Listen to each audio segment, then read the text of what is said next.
अब सोतो पियो न पुट। हाँ अरे लख लानत थई मुंह में करण में लानत थई, इन सुमण में लानत थई, इन घुमण में लानत थई, जई दी रात लानत हो जई। मुझो पुट ही ने तुड़े छा थियो? छा न थियो? अरे सिंधु दरिया मां 6 केनाल था ठहन पिया, तू सुतो पिया जागंदे कॾे? हाँ 500 रुपया चेयरमैन ॾेई MP MLA 500 रुपया ॾेई उते निंड थी अचे, सुकून थो अची वञे, माना सभु थक लही विया, तुंहिंजो कमु थी वियो। ऐं सिंधु दरिया मां 6 केनाल था ठहन, उते ख़ैरत नथी अचे। अरे उहो कीअं नचंदा हो? सिंध मुंहिंजी मां छा लिखी छा लिखां, पोइ या त सिंध खे मां न छॾियो, माओ सिंध मां हुआ त मां ते ग़ैरत नथी अचे। हाँ मां छा कयां साईं, डोमेन ही नथो ठहे। हाँ डोमेन नथो ठहे।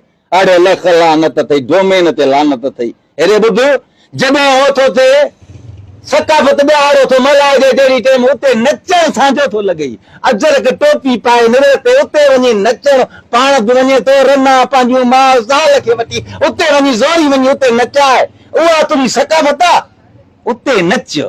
पर सिंधु दरिया में केनाल था ठहन, उते न उठजाए। अरे खुदा जी मार पवे, खुदा जी मार पवे, अगरि सिंधु दरिया में 6 केनाल ठहे त पाणी उहो त छा जर बि पाणी न ॾींदई, जर मां पाणी बि न ईंदई, खेती बाड़ी छा अन्न बि न ईंदई।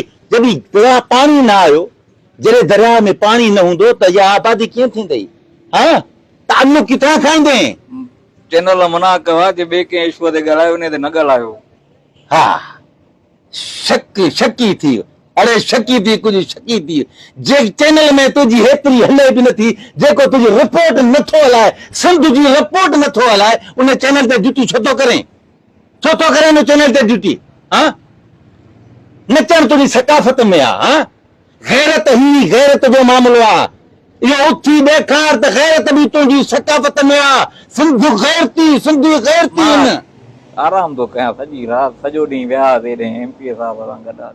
हाँ सॼो ॾींहुं MP सां गॾु तूं MP जी ड्यूटी ॾे, तूं हिन चेयरमैन जी ड्यूटी ॾे, बाक़ी सिंध मां जी ड्यूटी न ॾे।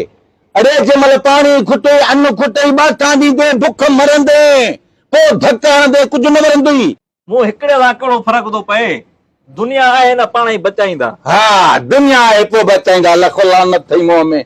अरे हिकु हिकु आहे 2 10 में सभु ईअं सोचींदा त पिता में केरु वेंदो, केरु विढ़ंदो?